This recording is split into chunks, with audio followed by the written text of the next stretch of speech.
Congressman Ratcliffe. Good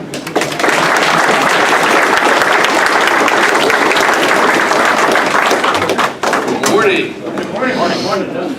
So I've been asked to give you an update on Washington, D.C., and really to give you the full picture of the current state of affairs in Washington. I need to turn the clock back a few months and remind you all, in case you forgot exactly where we were. Let me take you back to the last speech that I gave in Rockwall. Is that better? The last speech that I gave in Rockwall before the presidential election.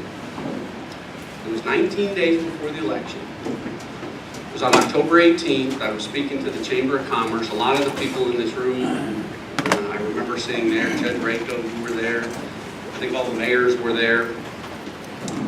At that point in time, as you might recall, Trump was tanking in the polls after an Access Hollywood tape from 11 years earlier had been released with some lewd comments that he'd made about a lady reporter.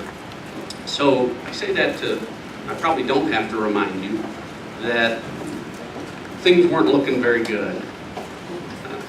Many of us were wondering, myself included, what's going to happen if the pundits are right? What happens if she wins? Where do we go from there? Now, I'll personally admit to you now what I couldn't admit then, that I was really at a crossroads. Think about it. I was just rounding out my first 2-year term in Washington as your congressman.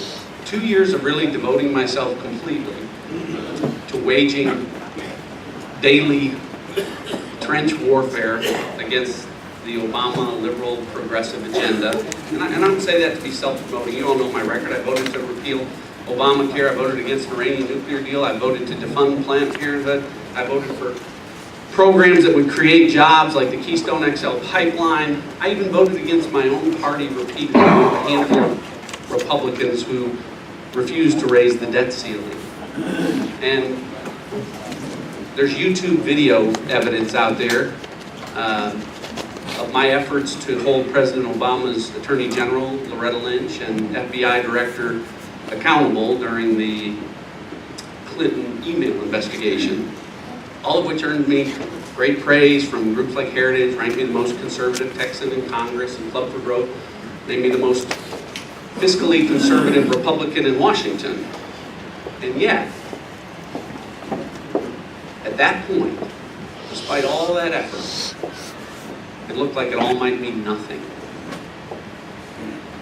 All that effort for 2 years to try and limit the damage that President Obama could do would mean nothing. And that light at the end of the tunnel that we were all waiting for really turned out to be the Hillary train coming the other direction, giving her 4 years to do even more damage.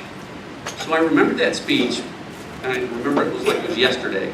And those of you who were there may remember that at that moment, it was less a speech and more of a plea, saying, if you believe as I do in the divine providence of this country, and I do, and I did, and I will, then we have to answer the call of this generation by keeping the faith.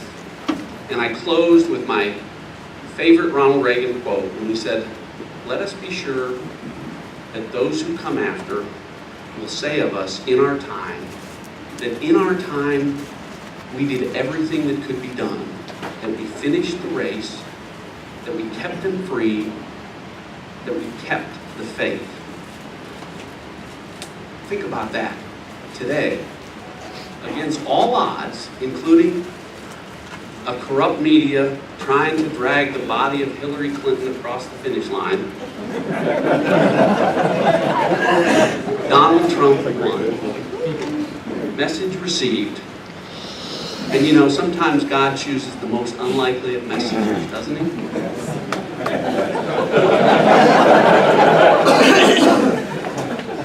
I can say that because the President and I are friends now. You know, we have a really good rapport. He loves my Separation of Powers Restoration Act, so I have a really good rapport with him. But you know, you never can be too sure, so to play it safe, I'm going to really try and stay on Sheriff Evanson's good side.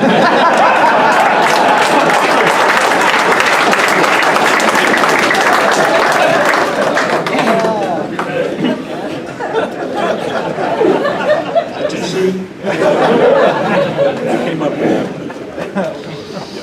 No, seriously, our faith, yours, mine, ours, is being rewarded. We have literally been delivered from the gates and doorstep of political hell. Amen. To a time now where everything that we hoped might be possible is possible. Just look at the last 22 days in this country. You tell me whether or not your faith is being rewarded. Look at the cabinet that's being assembled. General James Mad Dog Mattis as your Secretary of Defense. General John Kelly as your Secretary of Homeland Security.